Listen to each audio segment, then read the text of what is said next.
Ang dapat ilagay dito sa part ng gender, if you're a girl, woman, or babae, then you have to click female. If you're a boy, a man, or lalaki, then you have to click male. Or base sa iyong birth certificate, or if you legally change it.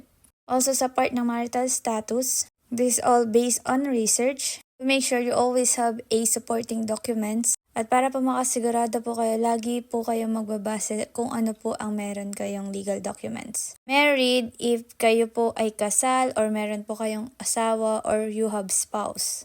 Single means wala po kayong asawa. Or wala po yung marriage certificate, walang ceremony naganap. Even you have a child or kahit na meron po kayong anak, as long as wala po kung kasal na naganap or marriage certificate or ceremony doon sa mga judge or munisipyo, then single po ang status nyo. Then